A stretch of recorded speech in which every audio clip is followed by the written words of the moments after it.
become an overused trope and as a result famous within Western media to blame video games, particularly those called violent video games, for acts of mass violence in real life, such as mass shootings, specific murders. And this is something which rears its head again and again and has become a pattern in Western media actually engaging in this sort of behavior where they imply that the game itself is to blame for somehow inciting such violence, developing, cultivating, exaggerating, emphasizing, elevating desires to commit violence within such people who otherwise, as far as their premise generally tends to be contended, wouldn't do these things, wouldn't even think to do it, wouldn't have the imagination or be able to conceive of such violence. Now, obviously, a recent case of mass violence in the real world, which brought this whole topic up again, was the shooting of some homosexual people in a nightclub in Orlando. I think it was around 50 people were killed earlier this year. Obviously a tragic event. And what was shocking about this particular reaction from the media where they started blaming games is in this particular instance, even people who were in like actually the mainstream games journalism sphere, who are themselves game journalists but not in esports, started blaming violent games themselves because it was around the time that E3 was going on and they were trying to suggest that how can you advertise or talk about even selling or introducing new games which are violent in a time when mass shootings are going on in real life and there's all this violence in the real world. So I'll actually show you a graphic that I've got where someone collected together a bunch of these industry people in gaming talking about exactly this topic and blaming games essentially and the developers of such games for daring to suggest that they would actually, you know, bring out games in light of this happening. So this is obviously going to be huge, so I'm going to have to make it a bit smaller. So we'll look at it over here first, shall we? So we'll start with this one up here. A guy called Justin McElroy, who is the editor at large for Polygon, obviously a games website. And he says, the question I'm referring to is this: how many mass shootings until the game industry stops making shooting people seem fun? Notice they don't make shooting people in real life seem fun. They make virtual, fictional shooting people fun in a specific context of winning a game. The Verge, this person is, well, I'm not sure what their role is, but it's on the Verge website. How do you sell violent video games after tragedy? Pretend like it didn't happen. We've got, I'm going to have to expand this a little bit. It doesn't matter if this covers my face, so who gives a fuck, right? We just want to see what it actually says, so let's go a bit bigger on this one. Okay, this one is a guy called Bob Chipman. Perfect name for a video gamer. E3 exhibitors, now probably a good time to go through your shooter presentations and ask, is this going to feel in poor taste? Creator and star of the game Overthinker.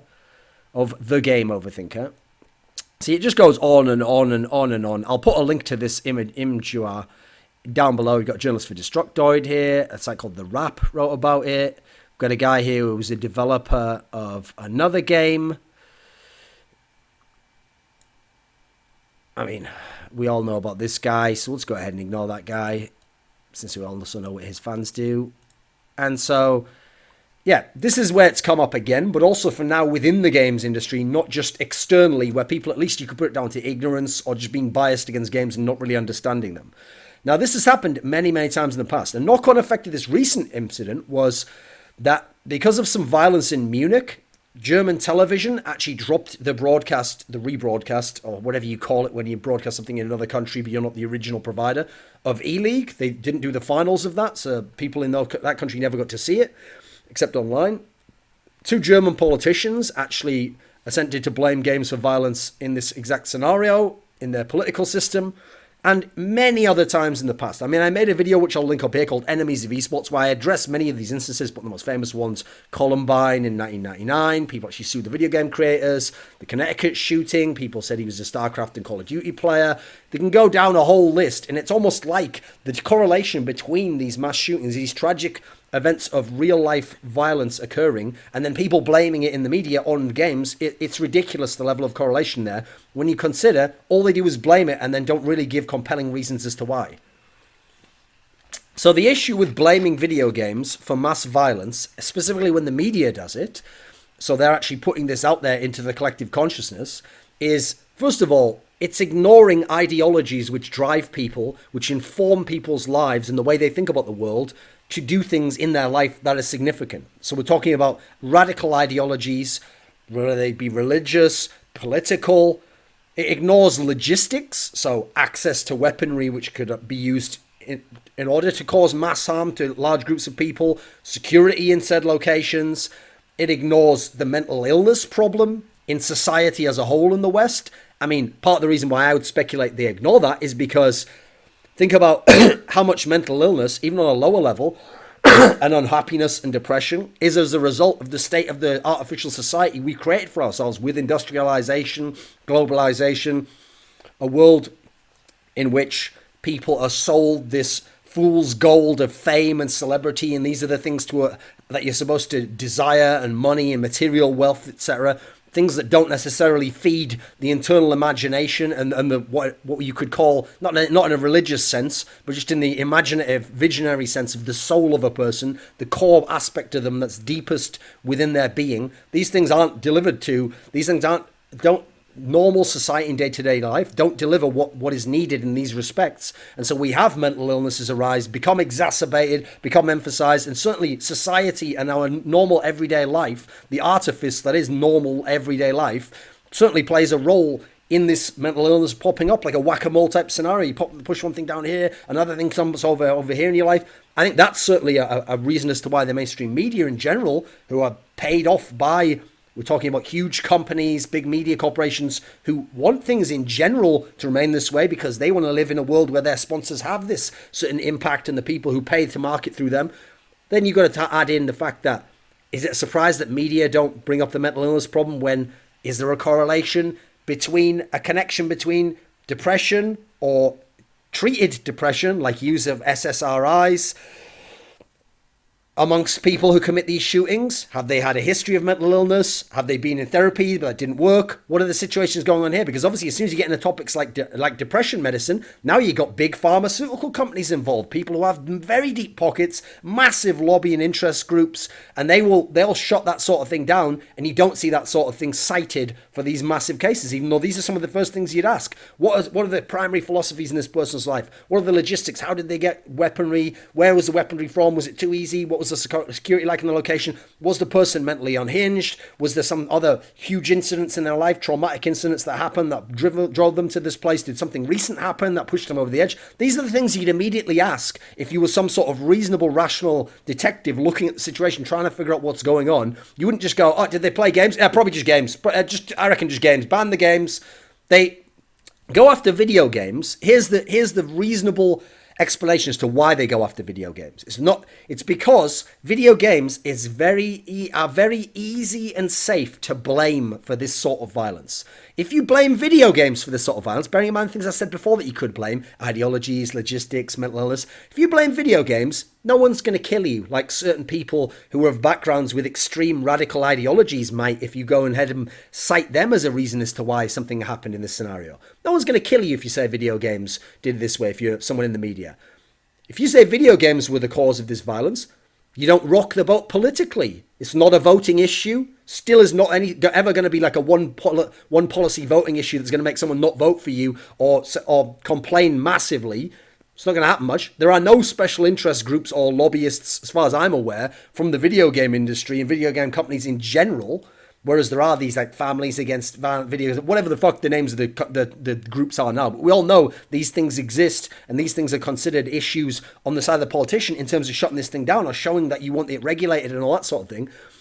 But the reason why this particular incident was so shocking to me in terms of the one where I linked the graphic is because those aren't just outside journalists either. Those are people from the gaming press. Now imagine film critics coming out after a mass shooting and saying, oh, it's Hollywood violence that made all these murders happen and these mass tragic killings occur and this violence over there. You know what? It's not ideology. It's just all Hollywood movies. You know what? I'm a film critic, but I think Hollywood should stop making violent movies and they should stop making it ever be cool to kill people in movies. They should stop never making the hero be the one who kills someone. You just don't see that happen. That's an incredibly rare thing that would happen. And yet this is like mainstream games journalism doing essentially that, the equivalent of that within our industry. It's not outsiders entirely now. I mean, I made my video before, Enemies of Esports, because I wanted to bring in the outside people who do this, like mainstream journalists who just do this because it's a good way to rabble rouse. It's a good way to quickly like get people excited about a certain topic. Oh, I've got the solution for you here without having to think about it a whole lot. Just raising an issue like, oh, here's something you can do about it now. Ban your kids from playing games. That'll stop them being psychos. I mean, people like Hillary Clinton have played a role in the past in terms of wanting these sorts of things to be more regulated and suggesting they're like some sort of problem in society. The problem with the whole premise that video games are the ones like driving, inciting, emphasizing, inflaming, elevating these desires and impulses and reasons, being a primary reason to go out and to kill, and in this particular tragic, horrific fashion, antisocial manner, is because the real problem here is that the premise is flawed. I mean, first of all, where is the evidence? There have now been 20 plus years of what would be called legitimately violent video games. So let's think of the early ones like Doom and Mortal Kombat. And then you come through to the modern day ones. We're talking about 20 plus years now. I mean, Doom came out in the early 90s. It's now 2016. So 20 plus years. There must have been studies done on these things. There must have been studies done on the impact on developing minds. There must have been studies done on the impact of adults. Because remember, it's not just about kids playing them. It's about what the people who the games are rated for play them. There must have been plenty of studies done here. So here's the thing. If there were lots of studies that showed compelling, that had evidence, and then the interpretation was actually compelling and had and seemed quite reasonable and seemed to suggest something, and there were findings from these studies, I think that would be cited all the time in these articles. I think politicians would cite that. I think things could actually be pushed through politically to do things about it. I think these lobbyist groups would mention it all the time. The fact you don't see that, its conspicuous absence is what makes this so suspicious when they then still keep talking about this over and over and over again without going into any kind of depth, making it very vague, sometimes not even addressing like the specific game and how that would, what the mechanism would be of how that would cause the person to become violent and then go out and create this tragic event.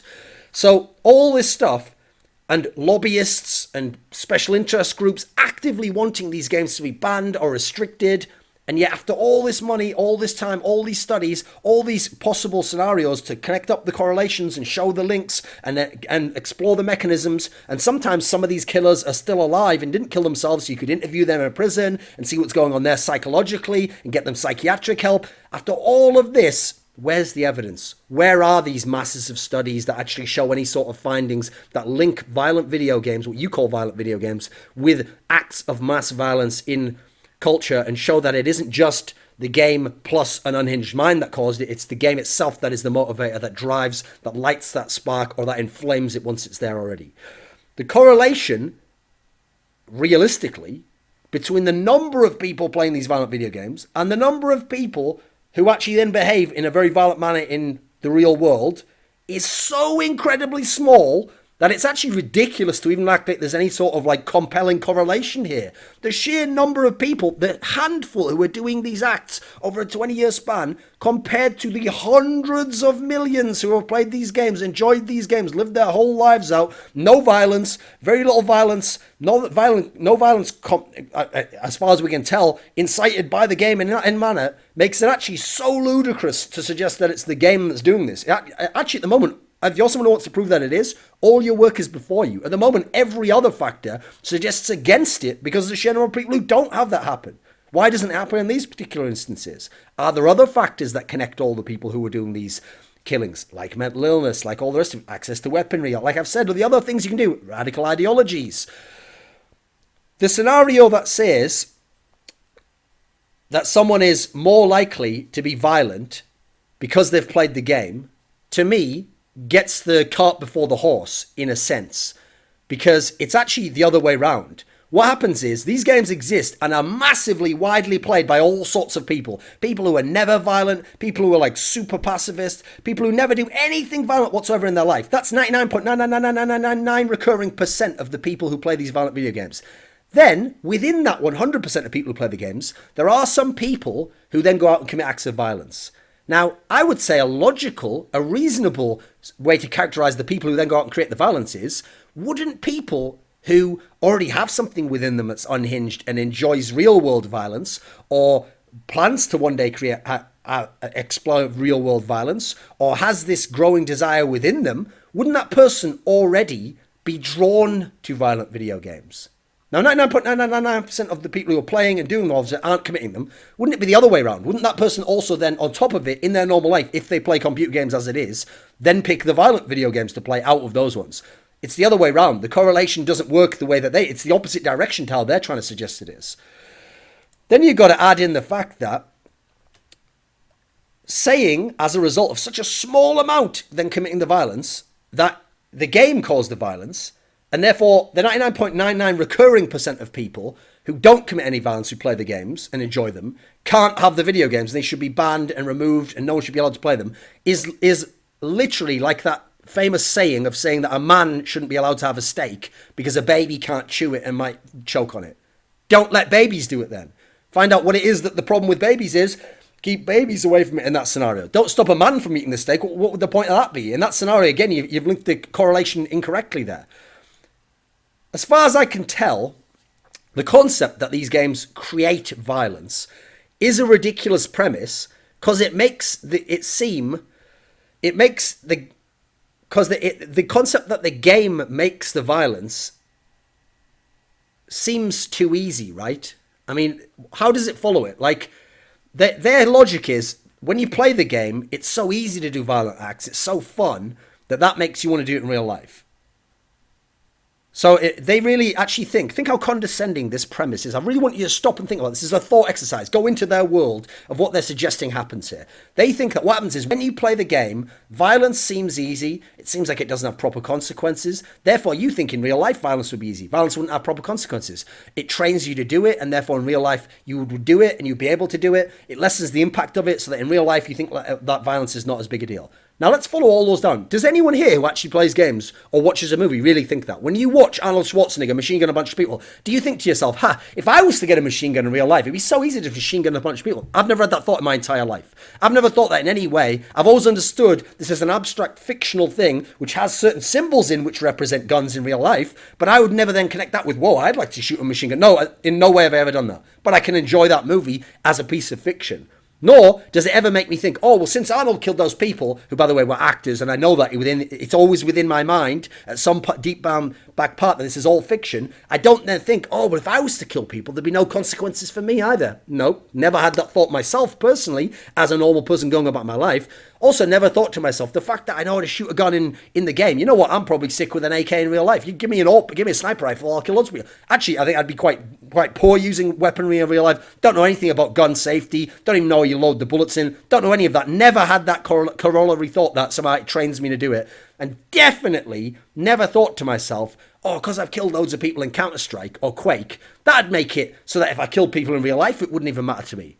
I don't know about you, but if I even accidentally bump back into someone and elbow them and they go, oh, sorry, I don't then go, well, I kill people on a regular basis in video games, so violence doesn't mean anything to me. The impact is nothing, mate. It wouldn't then make me think if I killed someone, which I certainly hope I would never do in my life, wouldn't that make you think I'd go, well, it's like it's like games, isn't it? Yeah, I've got a score that I'm running up here and there. That's not a real person. That doesn't really matter, does it? Because it's like games, isn't it? No, because I know at all times the game is fictional. That's not. And anyone who doesn't, it suggests some sort of mental illness or problem developmentally in where they're going in their life. Because I don't know anyone like that in my life. I don't know anyone where any of these premises hold, yet we are condescendingly presented these premises as though we're all like that, as though we all just take on these ridiculous worldviews. I want to sit down the journalist and go, what are you talking about in this sense? Do you have any evidence to back that up? Are you just pulling this out your ass completely that people don't understand the consequences, it lessens the impact? Have you got any basis for this aside from your diseased mind?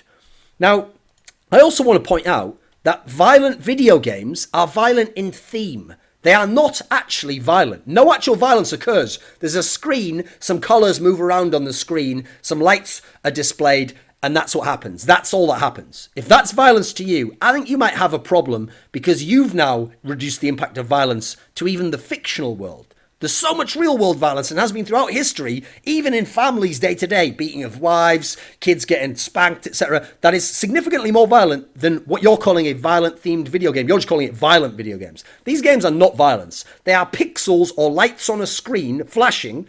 In fact, what's funny is they're not even pixels or lights representing actual violence which took place. I mean, a movie doesn't represent actual violence. It's obviously fictionalized, these stuntmen and all this of it. But obviously you can watch a video on YouTube of someone getting beaten in real life. You can watch a video of a gunship in Iraq actually shooting a missile or guns at real people and killing them. That's pixels representing real violence. That's a layer of immersion that goes beyond anything in a video game. Within the video game, these are pixels and lights, which themselves are fictional representations of fictional violence. It's the concept of violence. It's not actually even violence that you're seeing in the scenario. So even the proposed concepts of violent video games are fictional, and that is absolutely understood by 99.99% recurring percent of people who play it. So let's imagine their premise for a second, that these games motivate or drive the person to kill.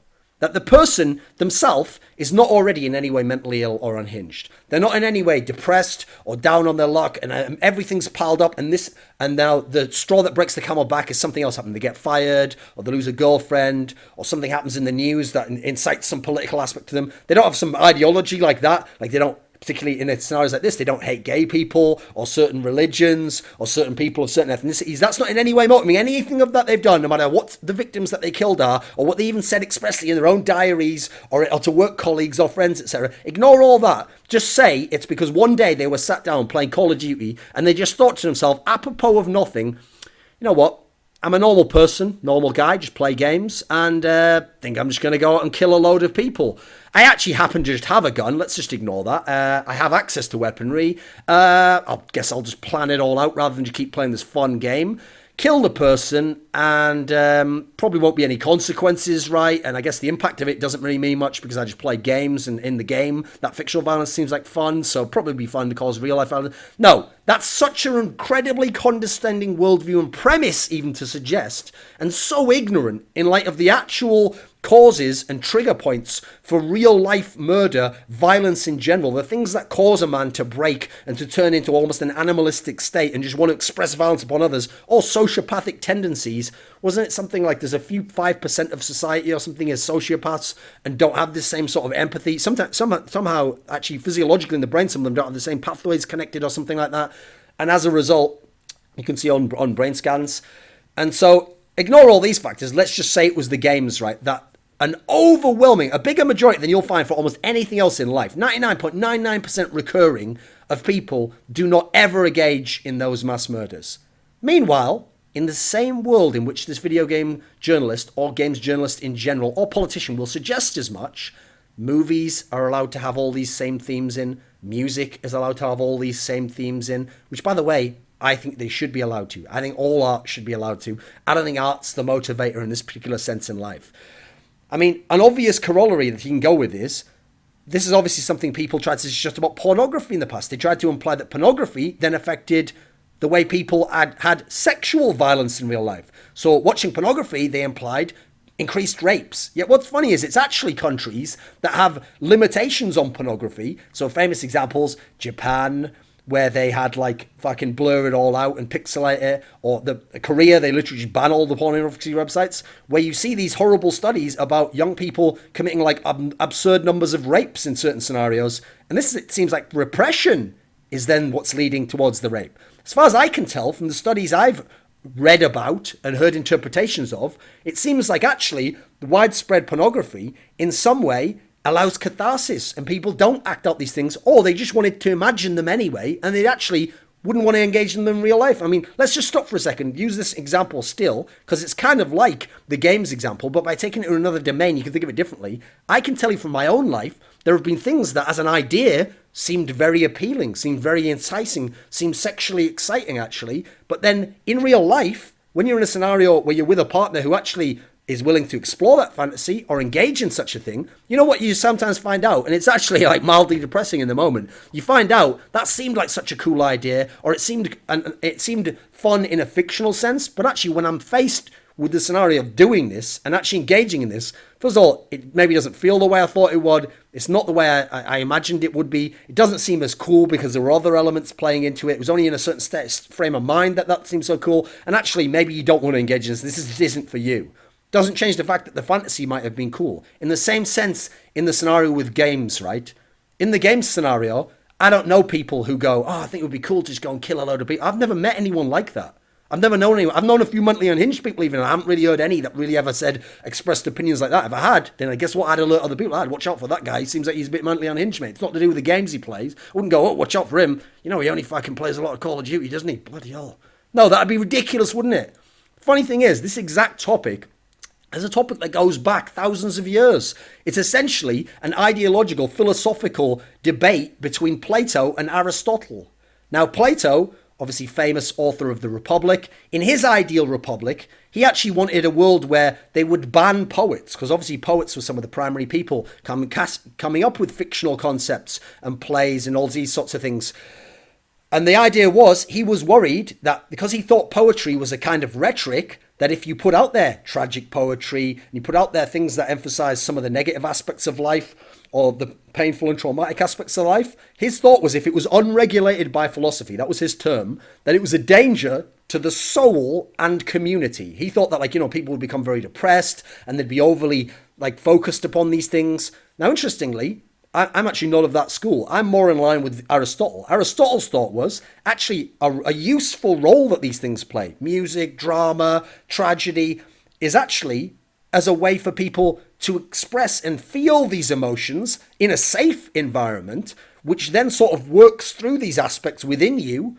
And then you experience catharsis and you feel like you're released from any other implications of that. That you don't then feel the anger isn't all pent up and then you go out and express it. Now instead it's like it's vented in some way, it's released in some way, and now you come back down to a baseline. You feel a present relief afterwards. In the same way as if you feel very sad and you watch a sad movie, actually you might feel very sad while you're watching it. You might cry, you might feel like everything's so hot, but afterwards you actually feel a bit better as well. You feel like, you know what, that brought me out a bit. Actually, I feel I've like expressed that feeling now. Now I can move on with things. This is an age-old debate, and I certainly fall in the latter camp rather than the former.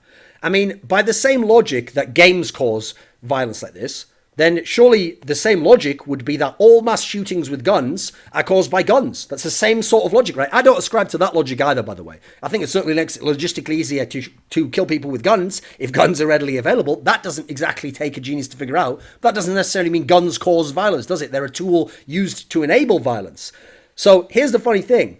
In terms of even likelihood, if we look at correlation, isn't it more likely that someone who buys a gun and then shoots it, than someone plays a video game and behaves violently? I think the numbers would bear out the latter as way less likely than the former.